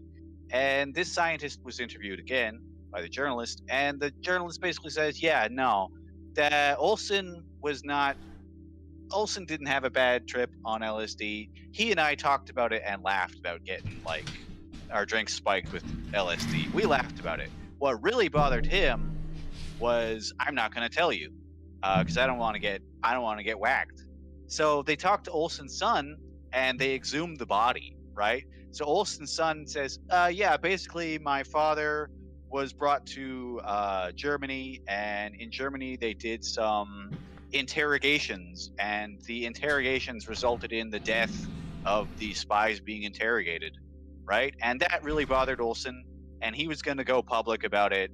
And so he got whacked in the back of the head with a pistol and pushed out a window. And the CIA would rather say that he got dosed with LSD and committed suicide than admit they whacked one of their own people. And when they exhumed the body, he's all brown, he looks like a zombie, and yeah, he's got something in the back of his head. It's a crater from where he got whacked with a pistol. Oh. Yep. So that's that. So was there any photographs of that? Oh, there's video. You can watch. Apparently. Sunday, the 14th of August, 1966, the confidential materials for the first operating Phaeton level OT-1 are released by L. Ron Hubbard to qualified Scientologists on the 14th of August, 1966. The level is called OT-1. That's operating Phaeton, once again. Kay, can you say anything about the Phaetons? Do you understand any of that shit? I'm not too deep into Scientology. From what I understand, a Phaeton is like your eternal spirit, and it's an alien from another dimension or another planet or some shit. That was probably remote viewed by L. Ron Hubbard. Now that I'm thinking about it, it's your God form. It's like your Super Saiyan form. You're a Phaeton. It is the intellect that operates outside of the material world, essentially. Yeah. Sounds very Neoplatonistic, as it were. Neoplatonic. Yeah, it's your nous. It's your soul or spirit. Yeah. It's godlike. Tuesday, the 16th of August, 1966, L. Ron Hubbard issues a Scientology policy letter called Clearing Course Security with instructions on how to handle reports of anyone being a potential security risk with confidential upper-level materials. Thursday, the 1st of September, 1966. So at this point, Scientology has already received tax exemption. And the government seems a little bit pissed about that, just to catch you up, Kay. Oh, okay. 1st of September 1966, L. Ron Hubbard resigns from all directorship and running of Scientology organizations. At about the same time, he releases to qualified Scientologists the confidential materials of Operating Thetan Level 2. Wednesday, the 21st of September 1966, CIA's E. Howard Hunt returns to Washington, D.C. area from a highly secret assignment he has been on in Spain for a little over a year. Hunt supposedly has been on a contract basis with CIA rather than an employee of the CIA since leaving for Spain, but a CIA document of the 21st of September sent to CIA's Central Cover Staff through the Office of Security refers to Hunt as this employee, where Hunt purportedly retires from the CIA as an employee. I don't think you retire from the CIA. Nah. Well, you can no longer work for them in a direct capacity, but they show up. They keep gang stalking you. Wednesday, the 5th of October, 1966, just after E. Howard Hunt arrives in D.C., Daniel Ellsberg leaves Vietnam and flies to Washington, D.C., then turns around almost immediately and makes a one-week trip back to Vietnam, flying non-stop on the plane of Secretary of Defense Robert McNamara. Ellsberg is in contact again with CIA's Robert Comer. Wednesday, the 12th of October, 1966, Daniel Ellsberg flies back from Vietnam to Washington, D.C. non-stop on McNamara's plane. With them is CIA's Robert Comer. Thursday, the 10th of November, 1966, Hubbard has created the C Project and confidential programs for Scientology clears and OTs to carry out. I think this is hitting the level of organization that the government never really expected Scientology to reach. Tuesday, the 29th of November, 1966, L. Ron Hubbard gives a lecture to the St. Hill Special Briefing Course, OT and Clear Defined. 1967, Ingo Swann begins to take Scientology services. At about the same time, Swann tenders his 2-year notice for resignation from his permanent contract with the United Nations Secretariat in New York. Around the same time, the same year, NSA's Hal Puthoff? How do I say that, Kay? Hal Puthoff.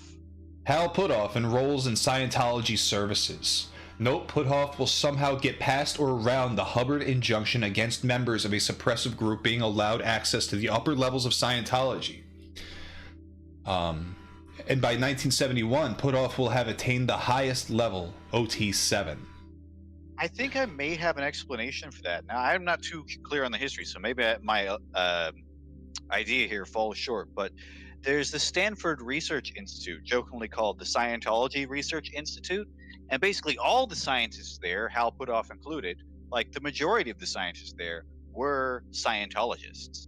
And that's where the DIA and the CIA, I believe the CIA did their experiments with Scientology, and that's where Ingo Swann would come up with controlled remote viewing. Yeah, well, I think they were working together, but they didn't. Wasn't public information. They didn't want it to be public. They didn't want people to know. Since basically 1951, essentially, I think at a certain point with the tax exemption and the and just like the overall organization, the structure, the initiation, the money involved in Scientology, the government realized we have to be in there. Well, the CIA, at that point there was no choice. In the 1950s, had already begun infiltrating all the organizations, corporations, religious groups, cults, social movements. Exactly. They wanted to have a thumb in every pie. I think as we go into the 70s here, I don't think they care to hide it anymore. Why bother? I don't know. I don't think there's any real reason. Especially as Scientology is changing shape here. It's becoming more of a corporate structure. It's not, it's not the occult thing that it was. I think that's because largely of government influence and what the government had allowed them to do, and even things that the government didn't like, even motivation to do certain things to keep what is theirs from Scientology's perspective, like, the tax exemption and everything. They were weaseling their way around and trying to get their own while still working with the government, it seems like. Well, today, Scientology, if there's one thing you can look at Scientology and say, they got it right. It's how to structure a corporation. Yeah. Just to anybody. July 1967, IRS revokes the tax exemption of the senior Scientology organization, Church of Scientology of California, which it has had since the 2nd of January 1957. Doesn't the Church of Scientology still have tax exemption? In the United States, yeah. Okay, I'm not sure exactly what this is referring to. Maybe this is just one small part of it. I don't know. Wednesday, the 10th of January 1968, L. Ron Hubbard reissues Politics Freedom From. This time as a broad public issue, Hubbard Communication Office policy letter declaring Scientology to be non-political and non-ideological and declaring it free of any political connection or allegiance of any kind whatsoever. He says the reason for the declaration is the continuing efforts of the U.S. government to seize Scientology in the United States. Now, I think the free of any political connection stuff, that is fluff. That's essentially what they call forward public-facing information. But not only, but the indication of it, I think, isn't so much that nobody in the government is in Scientology. It's more that Scientologists are free from the failings of normal government people and politicians. Scientologists are clear. They're, you know what I mean? They're operating at a higher level, so they are not like infected with the same urges and flaws of other people. They're so it's perfected. like, even if they are in the government, they are still free of political connection. Or they essentially, Scientologists claim to just be on the side of the human race. That's like their, you know, their outward ideology. So when they say non-political and non-ideological, first of all, that benefits the government. The government doesn't want them to be ideological. That would be really bad for the government. So that's kind of like the agreement there. But also it's saying that by being in Scientology, by going through the OTs, by becoming clear, you also become a transcended human who is not governed by your animal will. Wow.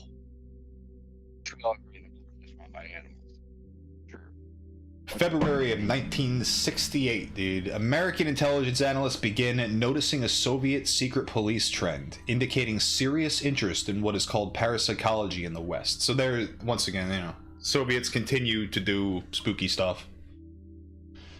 The first Scientology advanced org is started on the Scientology flagship, then called the Royal Scotman, later the Apollo, for the delivery of the confidential upper levels. The location is highly confidential.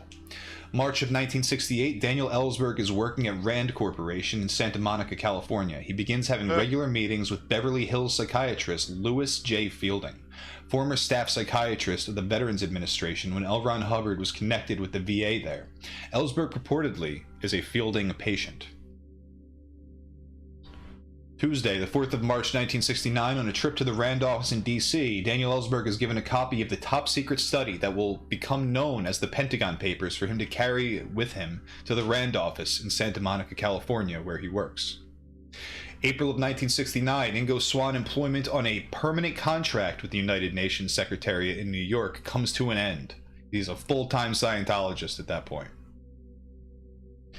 And I brought up Ingo Swann previously when we were talking about remote viewing, when we were doing remote viewing in Mars, because he has a whole book about like remote viewing the moon and aliens and crap like that. I read the first page of that because it gave us good, you know, insight into the way people got picked up for remote viewing experiments.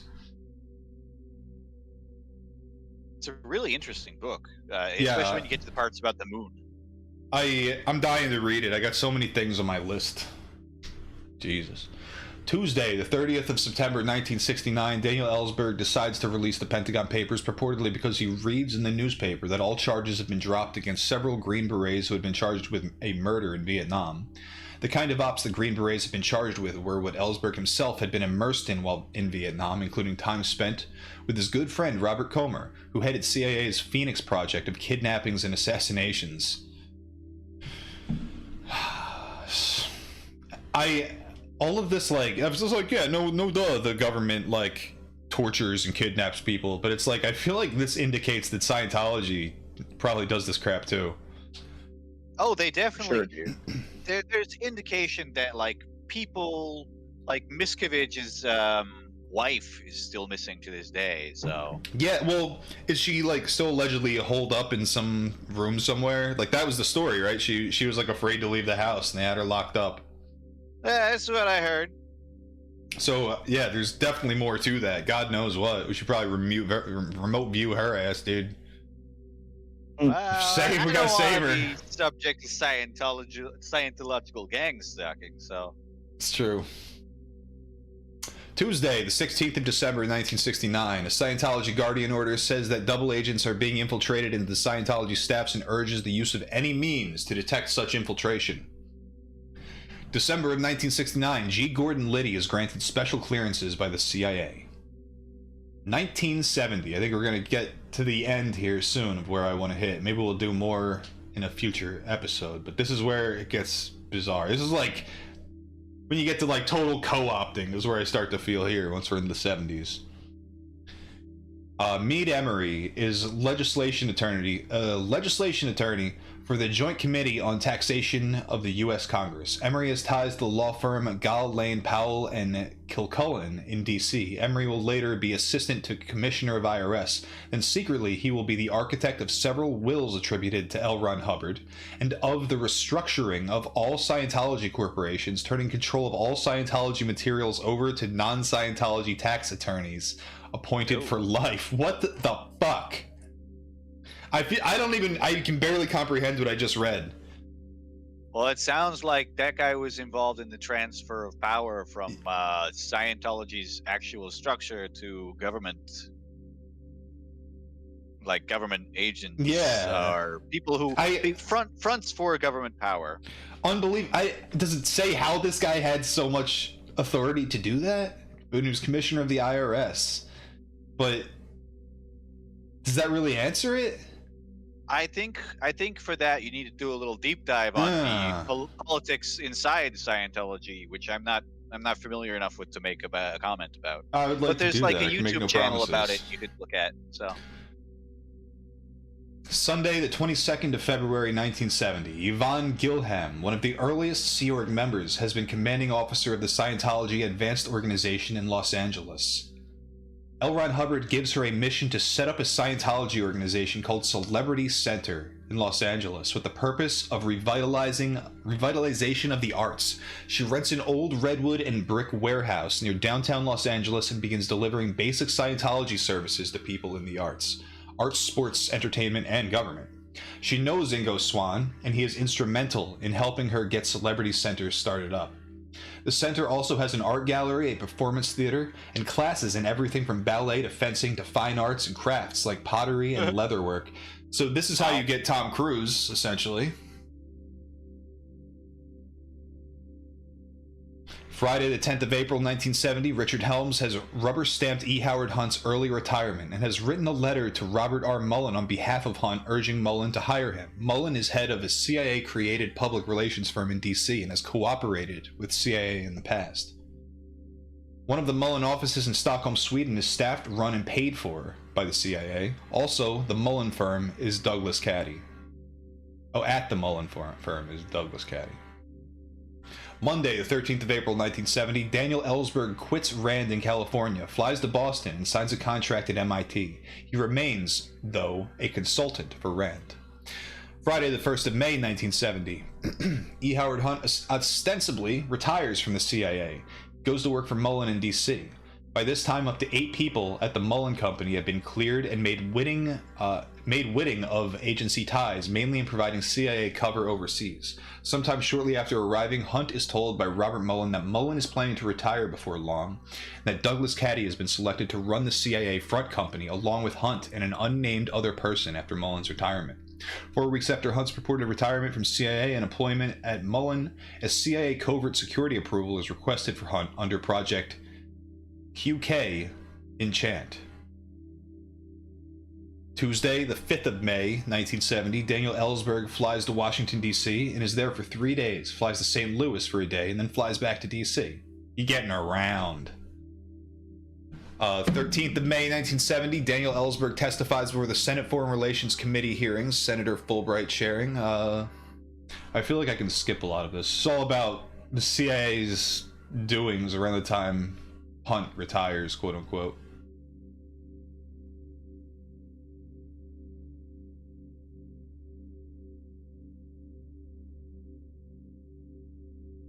So 71, NSA's Hal Puthoff somehow has gotten past L. Ron Hubbard's prohibitions against government spy agency personnel being allowed access to upper-level Scientology, and has progressed up the Scientology levels to the recently released OT7, the highest level available.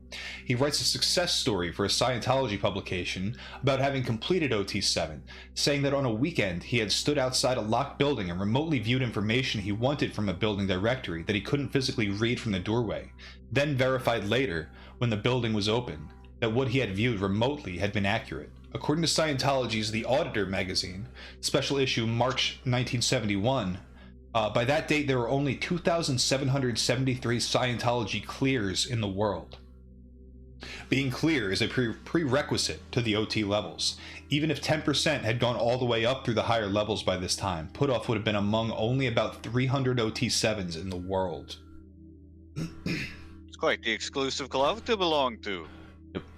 February 1971, a hidden taping system is installed in the Oval Office of the White House, baby. We got Watergate. Is that Watergate? I don't know. Who cares? Gives a crap about that. April 1971, Vietnam vet and Green Beret Paul Preston is signed up in Scientology's Sea Org and is at the confidential land base for Scientology, Tours Reception Center in Tangier, Morocco, where the flagship Apollo often docks with L. Ron Hubbard aboard. Saturday, 17th of April, 1971, E. Howard Hunt is in Miami and meets with Bernard Barker, Eugenio Martinez, and Felipe de Diego. Bernard Barker has a history of almost 7 years with the CIA. Eugenio Martinez is on retainer with the CIA. A little over 4 months later, these same three men will be involved with Hunt in a purported break-in of the offices of psychiatrist Lewis Fielding, ostensibly in response to Daniel Ellsberg having leaked the Pentagon Papers. But the Pentagon Papers haven't been leaked to the press yet and won't be for almost 2 months. May of 71, IRS begins an audit for the Senior Scientology Corporation, Church of Scientology in California. Mead Emery, who later will corporately restructure all of Scientology, is legislative attorney for the Joint Committee on Taxation. That's so starting the to make sense. tax evasion thing was a big was probably a piss off for the government, and now they got their tax man to restructure. And that's when L. Ron Hubbard disappears. Oh my. It all kind of makes sense now, dude. Reading all this bullshit was worth it. Yeah, there was like a succession struggle. Like, it seems Hubbard had selected his guy to take up Scientology in his absence, and then, well, Miscavige does it now. Yeah. And he's their guy. Looks like it. Yeah. So June 1971, Daniel Ellsberg makes a series of phone calls to psychiatrist Lewis Fielding shortly before the Pentagon Papers are published. Saturday, the 12th of June, 1971, the day before the Pentagon Papers are published, Morton Halperin, Leslie Gelb, and Defense Department official Paul Neitz make a deposit into the National Archives of a whole lot of papers. Sunday, the 13th of June, 1971, New York Times publishes first of 3 installments of the Secret Documents, the Pentagon Papers. I'm not sure what the relation is with the Pentagon Papers. Is that like MK Ultra stuff? Well, this whole timeline seems to be written from a perspective of somebody who's into the CIA and Scientology, because there's no mention of the DIA, and from what I have heard, the DIA were more involved with remote viewing than the CIA. So it looks like somebody who's on side with the CIA and Scientology is doing a little bit of they're doing a good whitewash of the history. Wednesday, the 16th of June, 1971, G. Gordon Liddy is at the White House in his new job. A William Galbraith comes to the White House, reportedly one of a group of officers from the White House News Photographers Association. He showed up as a photographer. No William Galbraith has been found on their rolls, and a William Galbraith has been identified as having been a CIA agent. 9 days after this event, a girl is found shot to death on board the Scientology flagship Apollo at Safi, Morocco, and a William Galbraith will be in Safi representing the U.S. Embassy in Morocco in response. Dirty. I'm gonna look into that more. That's dirty. Filthy, grimy. Friday, the 18th of June, 1971, an unspecified amount of money being carried by John McLean while on a confidential mission from the Scientology flagship Apollo is reported stolen by McLean. Also with the Apollo at the time is Green Beret Paul Preston. McLean would later become a key witness for the Commissioner of Internal Revenue against Scientology in the IRS case that results from a tax audit of Scientology being pursued at the time this event takes place. Friday, the 25th of June, 1971, 1 week to the day after John McLean reports Scientology money being stolen, Susan Meister is found shot to death in a cabin aboard the flagship Apollo, docked in Safi, Morocco. Conflicting reports say she was shot either in the mouth or the forehead. One report says that the gun was folded in her hands neatly in her lap. Her death is ruled a suicide by Moroccan authorities. Oh. So no information about who the fuck she was. That's Monday. To follow up on later. Yep. It is. Monday, the 28th of June, 1971. Daniel Ellsberg is indicted for the leak of the Pentagon Papers. Wednesday, the 30th of June, 1971. The Supreme Court rules 6-3 that the government has not shown compelling evidence to justify blocking further publication of the Pentagon Papers. July 1971. Yvonne Gilham, executive director of Scientology's Celebrity Center in Los Angeles, is in regular touch with both Ingo Swann and Hal Puthoff. As executive director, as a fellow OT, and as a highly trained Scientology auditor, she has taken on responsibility for their progress in and connection to Scientology. So that's what I was spacing out on. The guy who released the Pentagon Papers, she was his psychologist, this Scientologist lady. So it's almost like Scientology was like to blame for releasing that information. And as a response to the auditing that was going on by the IRS. That sounds like a reasonable conjecture. I mean, I don't know enough about the tensions between the government and Scientology to really say here or there, but that makes sense to me. Look, I'm speculating here. It makes sense.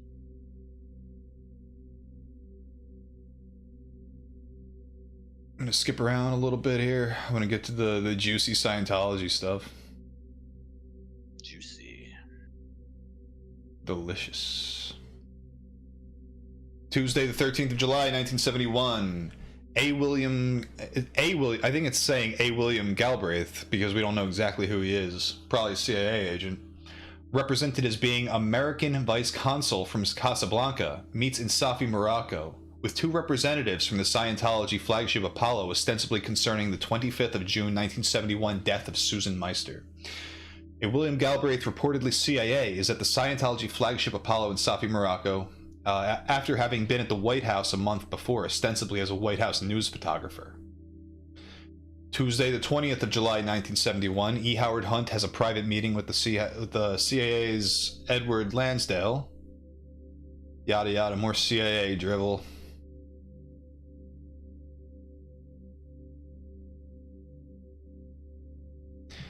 Early August 1971, Green Beret and Vietnam veteran Paul Preston is aboard the flagship Apollo in the Mediterranean, where L. Ron Hubbard is living. Note, less than a year later, Hubbard disappears, and some sources say Preston is with Hubbard at the time of the disappearance, as a bodyguard.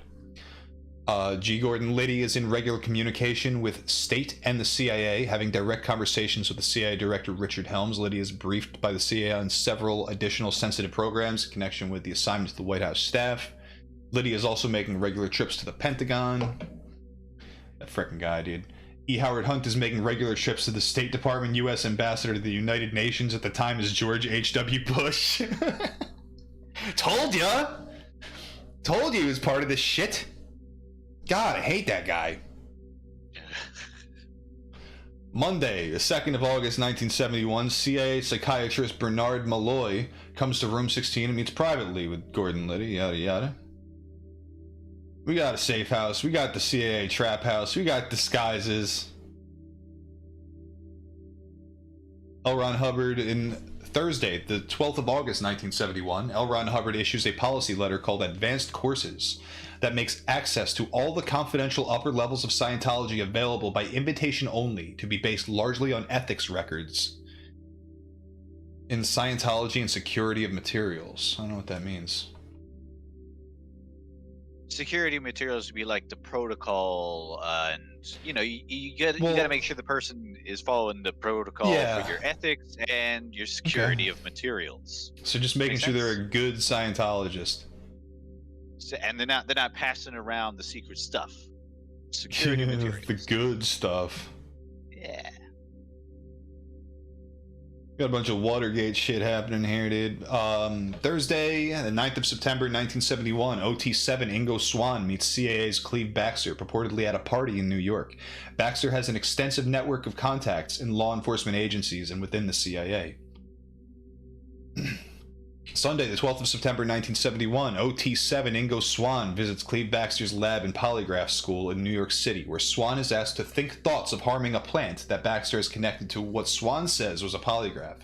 Swann thinks of lighting a match with the intent of burning one of the plant's leaves, and there is an immediate and violent reaction. With repetitions, the reaction diminishes, and the conclusion is drawn that not only is the plant capable of detecting harmful thought, but can learn to differentiate between true and artificial intent. The thought directed at the plant is changed to one of putting acid in its pod, which is the same curve of results. Wednesday, the 15th of September, 1971, a master file of cables, telexes, disappears from the external comm bureau of the Scientology flagship Apollo. The file contains all cables related to the administration of Scientology worldwide from the 22nd of August 1971 to the 15th of September 1971.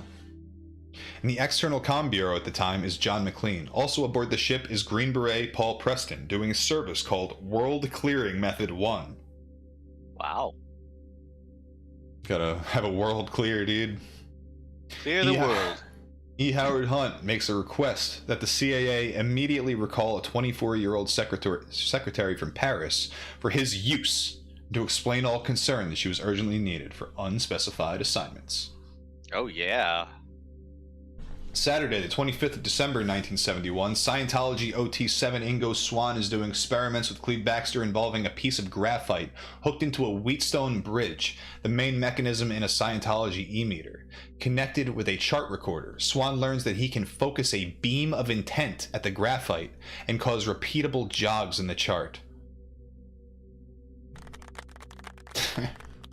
Friday, the 1st of October, 1971, Dr. John Wingate of the American Society for Psychical Research in New York invites OT7 Ingo Swann to work on well-designed psychic experiments with the psychiatrist Carlis Osis. Osis is a member of the very anti-Scientology American Psychological Association. Chicago's W. Clement Stone is a member and majority contributor to the ASPR. About 7 months later, CAA's E. Howard Hunt would deliver an undisclosed amount of cash in a sealed envelope to the W. Clement and Jesse V. Stone Foundation in Chicago.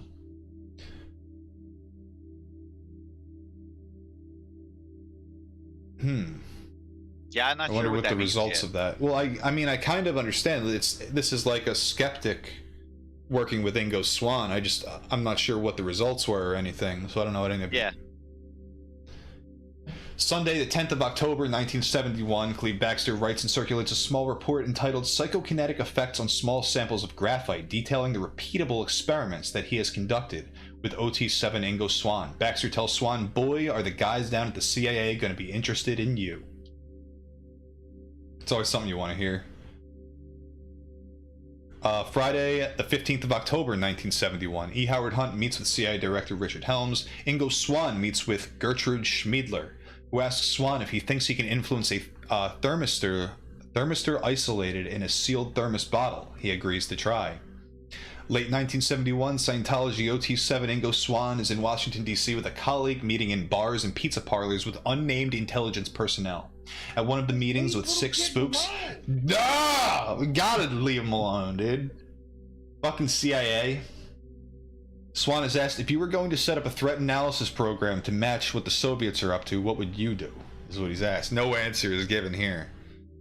By late October 1971, Ingo Swann is in D.C. meeting with U.S. intelligence agency personnel.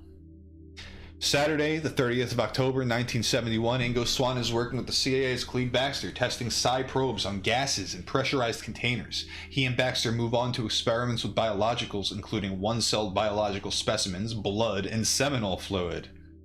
Dude, we're still doing sex magic. It never stopped being sex magic, I promise you. Well, man, if you can change like the seminal fluid, you could totally get your whore Babylon and then bring down a moon child. That's what you do. When Swann has some success in affecting biologicals with psychic probing, Baxter says, "We have just done something that the Soviets have been working on for a long time." Monday, the 15th of November 1971, Dr. Gertrude Schmiedler conducts her thermistor experiments with OT7 Ingo Swann at the New York City College. Swann can produce changes in the target's thermistors, while the control thermistors remain unchanged on a repeatable basis at the direction of the experimenter.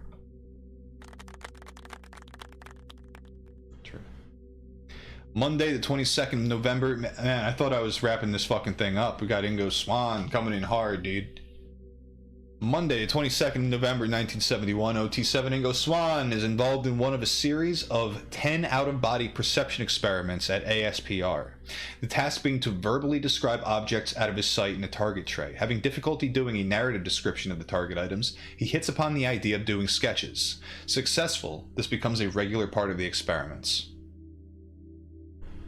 Wednesday, the 1st of December 1971, Gertrude Schmiedler's paper, PK Effects Upon Continuously Recorded Temperature, describes results of her thermistor experiments with Ingo Swann and is being circulated for peer review. It generates speculation that if someone could trigger a thermistor, they also might be able to remotely trigger a bomb.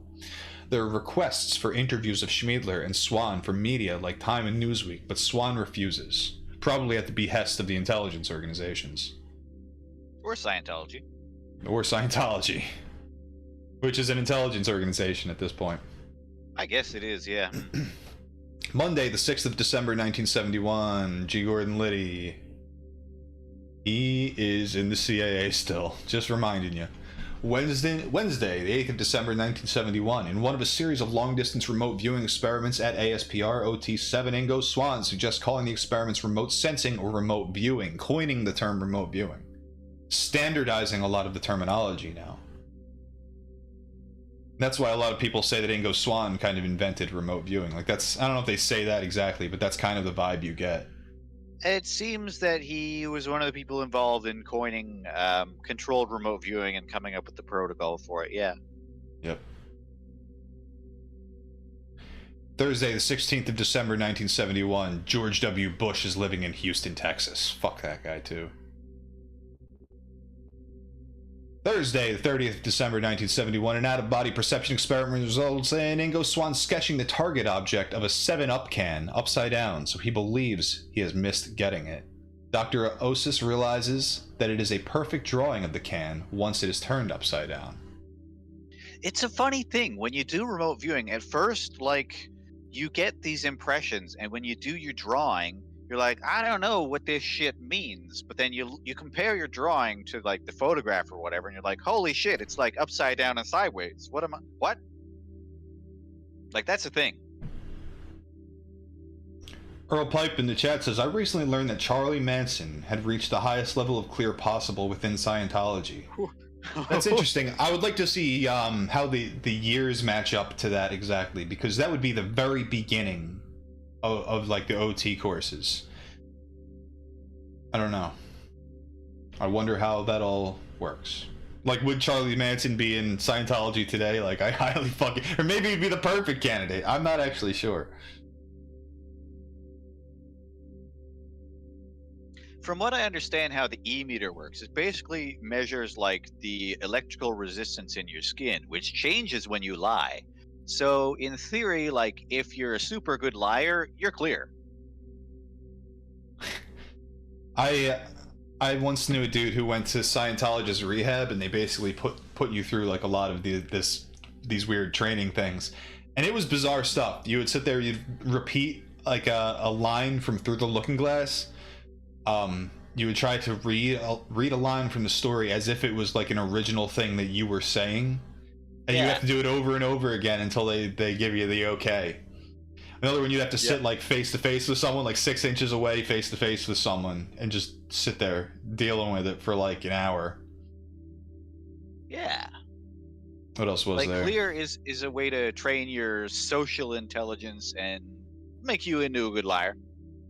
Yes. I mean, they don't present it that way, but that's how it seems to me as an outside observer. They train you to do what is known as bull baiting, where they just are completely unreasonable and like aggressive in the way you perceive them, to the point where it drives you insane and you want to punch them in the head. Then they sue you. Ah. Yup. Tuesday, the 22nd of February, 1972, OT7 Ingo Swan performs the first series of out-of-body experiments with Vera Feldman of the ASPR as the outbound experimenter. So the ASPR was the skeptical organization. So it seems like as they keep going deeper and deeper into these experiments, it's kind of undeniable that they were finding something. Swan science. Science. Swan is hooked up to brainwave leads, brainwave leads, and locked in the OOB, the out-of-body room. What have we made out in the out-of-body room? Well, Feldman goes to the Museum of Natural History a few blocks away. Swan gets a high number of hits on what Feldman is seeing, one of them being a display case full of gemstones. Swan and Feldman talk about ESP being used for psychic spying. So this once again goes to a point that was brought up in the previous stream about how remote viewing allows you to basically see through individual points of consciousness in space and time. Basically, almost see through someone else's eyes. Almost. Not. Oh, you not can do that completely. with remote viewing. I've been talking to some remote viewers, and some of them say, like, if there's no conscious perception of a place, it's like pretty difficult to, like, if there's nobody that ever goes to a place, it's pretty difficult to find information about it through remote viewing. Not so much difficult. Not so much seeing through their eyes, but you are almost reliving other people's experiences. Like, it is the experiences of other sentient, entities that you perceive. Definitely, and some remote viewers will try to enter a person and see through their eyes. Yeah. Yeah. That also goes back to the idea of like overlays, as I was talking about in the previous one, about how like someone would see like a monolith and they would see like the Washington Monument flashing over it, or like the Great Pyramid, because their subjective experience is kind of trying to make sense of something it's never seen before. It's kind of resisting it a little bit. An analytical overlay, your imagination jumps in and tries to fit something from your experience onto what you're perceiving. So late February 1972, OT7 Ingo Swan, connected with ASPR, meets Robert D. Erickson, Executive Director of Spiritual Frontiers Fellowship. A bunch of cash happening. You know how it be. One of the members of the board of ASPR purportedly calls Ingo Swan early in the morning, saying that there is a move afoot at the ASPR to have Swan ejected on the grounds that he is a Scientologist. Twitchell says that it has been circulated that Swan is a Hubbard spy and is seeking to take over the ASPR on Hubbard's behalf. Swan threatens to sue the board over his civil rights. Oh. So this is like, that's like where they got the idea to just sue your ass, basically. And he probably was trying to take over. Since it's... I totally believe that. So Wednesday, the 1st of March, 1972, Russell Targ, Charles T. Tart, and David Hart release a proposal entitled Research on Techniques to Enhance Extrasensory Perception. On or about the same date, Douglas Caddy begins to do legal tasks for G. Gordon Liddy. So Russell Targ hasn't come up here yet. Who the hell is he? He's like a laser physicist who worked at the Stanford Research Institute, if I remember correctly. And him and the boys, they were all Scientologists that were scientists working for the government. Yeah. Friday, the 3rd of March, Gary O. Morris, psychiatrist of E. Howard Hunt's wife, Dorothy,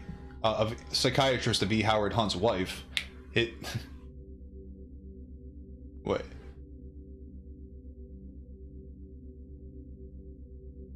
Oh, so the psychiatrist, I was having a seizure while I was reading that. Gary O'Morris, psychiatrist of E. Howard Hunt's wife, Dorothy, vanishes while on vacation in the Caribbean island of St. Lucia. No trace is ever found of the pleasure boat he had left on for a cruise with his wife and a local captain, Mervyn Augustin. They got disappeared. So it was Gary O'Morris. Kill yourself on YouTube. I'm not gonna do it. I'm not gonna kill myself. I'm killing myself. No intention of hurting. So, I guess these people fucking went missing too. The wife and the captain. It doesn't specifically say that. Maybe they turned up somewhere later. I don't know. Why wouldn't it say that they vanished? They didn't, though. So. They probably didn't, dude. Maybe they just got sucked into the Bermuda Triangle. That's what happened to me. Wednesday, the 15th of March, 1972, a memorandum is sent to the director of the FBI, J. Edgar Hoover, from the legal attaché, Copenhagen, titled Subject L. Ron Hubbard. It says that, redacted, on 3/13/72, redacted, advised that he has not yet completed preparation of his report concerning the Scientology organization and its operations in Denmark. He reiterated, however, that when completed, a copy of this report will be designated for redacted. Contact will be maintained with redacted in order to ensure that this office receives copies of his report and bureau will be kept advised. It's just, we're CIA spying on him. It's spying. Monday, the 20th of March, 1972, OT7 Ingo Swann is at Cleve Baxter's lab in New York. Baxter hands some papers to Swann on Hal Puthoff and purportedly says, "You two might get along. He's into Scientology too." Both Hal Puthoff and Ingo Swann have been connected with Yvonne Gilham at Celebrity Center for some time. Both also are OT7, and the only place in the United States delivering the OT levels is the Advanced Organization in Los Angeles, where Yvonne Gilham had been the senior executive before starting Celebrity Center. So it's saying they're probably already in connection, in communication. They might know each other already. They might be well acquainted. Who knows? Just leave little kids alone. Yeah.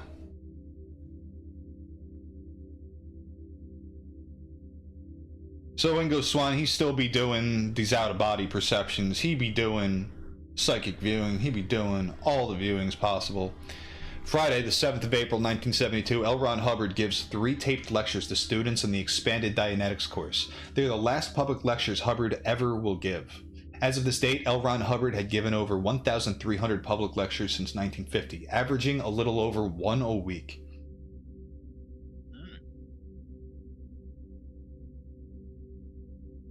Monday, the 17th of April, 1972, physicist Dr. Russell Targ meets with CIA personnel from the Office of Strategic Intelligence and discusses the subject of paranormal abilities. Films of Soviets moving inanimate objects by mental powers are made available to analysts from OSI. They did it, folks.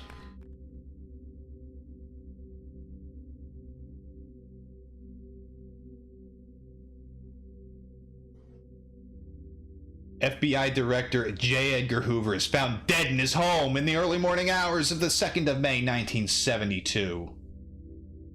Disgusting. We got him, folks.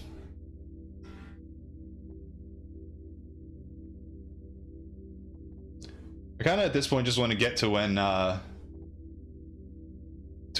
Ron Hubbard disappears into occultation.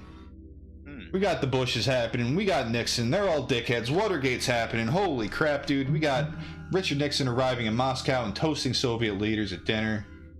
Cash payouts. Love those guys. Big fans of their work.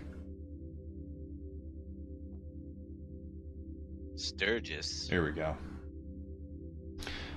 Sunday, the 28th of May, 1972. The crew of the Scientology flagship Apollo are told that L. Ron Hubbard has moved on shore. His bodyguard, purportedly, is Green Beret Paul Preston. From this date until his reported death in 1986, L. Ron Hubbard never makes another public appearance. His whereabouts generally are unknown except to a few close people, who later claimed that while with them, he had been either in hiding or on the run, or ill the entire time, including donning various disguises. Just imagine that dude running around in disguises, unknown, practicing Scientology, converting the people. Meanwhile, he's dressed like your grandma. Waiting to occultation sounds a lot like the Nation of Islam or something like that. And I'm sure at this point, L. Ron Hubbard was like, man, I'm a lot more valuable dead than alive. Oh, you know, you get to a certain state, a certain level of clear. Well, once you get so far along in your role as a cult leader, I mean, the organization is well established, and there's lots of motivation for you to not appear anymore. That's true. Well, with that, I think we've reached the end of the stream. I think next time we might go further into some of these threads. I'd like to look into more like early Nazi and Soviet experiments on things that are like remote viewing, clairvoyance, and the like. But really, I kind of want to get into quantum explanations for remote viewing. I found some interesting articles about that as well. So there will be more of this. Everyone remember, you can donate to me. That shit's over there. It's over there. It's over there. The links are there, and they're down there. Feel free if you want more of this content. I appreciate every single one of you, and I will catch you all next time. God bless. Say bye, guys.